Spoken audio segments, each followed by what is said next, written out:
प्रधानमंत्री आवास योजना को लेकर इस समय पूरे देश में एक अलग ही रफ्तार और गंभीरता दिखाई दे रही है।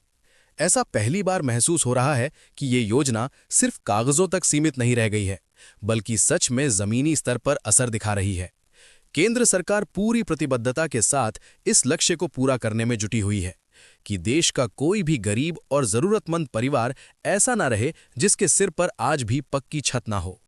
वर्षों से जिन परिवारों का सपना सिर्फ एक सुरक्षित घर तक सिमटा हुआ था, अब उस सपने को साकार करने की दिशा में ठोस और साफ कदम उठाए जा रहे हैं। इसी उद्देश्य को लेकर केंद्र सरकार ने सभी राज्य सरकारों, जिला प्रशासन, पंचायतों और शहरी निकायों को स्पष्ट और सख्त निर्देश जारी किए हैं कि प्रधानमंत्री आवास योजना के अंतर्गत आए हर एक आवेदन का दस्तावेज सत्यापन तय समय सीमा के भीतर पूरा किया जाए। सरकार ने साफ शब्दों में कह दिया है कि अब किसी भी स्तर पर लापरवाही, टाल-मटोल या अनावश्यक देरी बर्दाश्त नहीं की जाएगी। जिन लोगों ने पहले ही आवेदन कर रखा है, उनके कागजात बिना किसी बहाने के जांचे जाएंगे और प्रक्रिया को लंबे समय तक लंबित नहीं रखा जाएगा। पिछले कुछ महीनों से देश के अलग-अलग हिस्सों में लाखों लोग इस बात को लेकर परेशान थे कि उन्होंने समय पर आवेदन किया, सभी जरूरी दस्तावेज जमा किए, फिर भी उनके बैंक खाते में पहली किश्त की राशि क्यों नहीं पहुंची।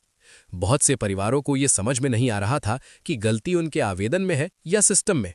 सरकार ने इन शिकायतों को गंभीरता से लिया है और इसी वजह से एक बड़ा और अहम फैसला लिया गया है। पहली बार सरकार की ओर से एक निश्चित समय सीमा तय की गई है और साफ कर दिया गया है कि जिन लाभार्थियों के दस्तावेज पूरी तरह सही हैं, जिनका बैंक खाता आधार से लिंक है, जिनका डीबीटी यानी डायरेक्ट बेनिफिट ट्रांसफर सिस्टम सक्रिय है और जिनके आवेदन में किसी भी प्रकार की तकनीकी या कागजी त्रुटि नहीं पाई जाती, उनके खातों में 31 दिसंबर 2025 तक हर हाल में पहली किश्त की राशि भेज दी जाएगी। ये घोषणा उन लाखों परिवारों के लिए बड़ी राहत बनकर सामने आई है जो लंबे समय से इंतजार और अनिश्चितता में जी रहे थे। अब बात करते हैं आवेदन और दस्तावेज प्रक्रिया की, क्योंकि यही सबसे ज्यादा भ्रम देखने को मिलता है।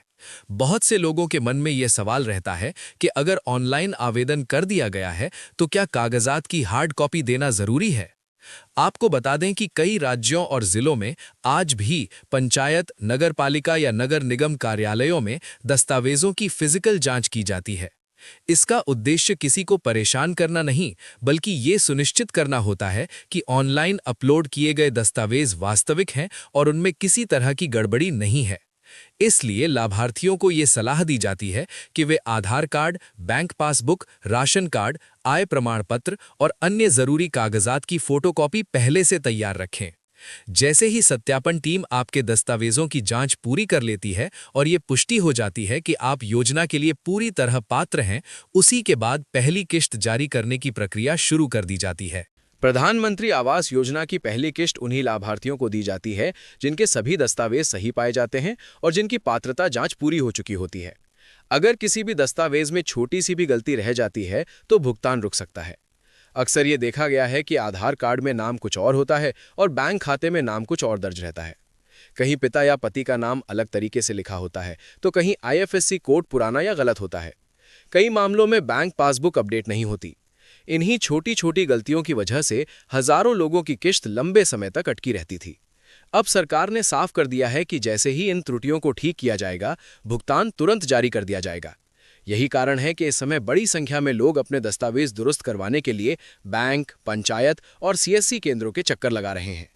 पहले हालात ये थे कि आवेदन और सत्यापन पूरा होने के बाद पहली किश्त आने में 60 से 90 दिनों तक का समय लग जाता था, लेकिन अब सरकार ने इस समय सीमा को घटाकर 30 से 45 दिनों के भीतर करने के निर्देश दिए हैं। इसका सीधा फायदा ये हुआ है कि कई लाभार्थियों को उम्मीद से कहीं पहले पहली किश्त मिलनी शुरू हो गई है। जिन लोगों के खाते में अभी तक पैसा नहीं आया है, उन्हें घबराने की जरूरत नहीं है। ऐसे लाभार्थी आधिकारिक वेबसाइट पर जाकर आवेदन की स्थिति जांच सकते हैं। दूसरी और तीसरी किश्त निर्माण की प्रगति के अनुसार जारी की जाएगी। कुल मिलाकर सरकार का लक्ष्य साफ है कि कोई भी पात्र परिवार बिना पक्के घर के ना रहे। 31 दिसंबर 2025 इस योजना के लिए बेहद अहम तारीख है, इसलिए इससे पहले सभी जरूरी औपचारिकताएं पूरी कर लेना बहुत जरूरी है।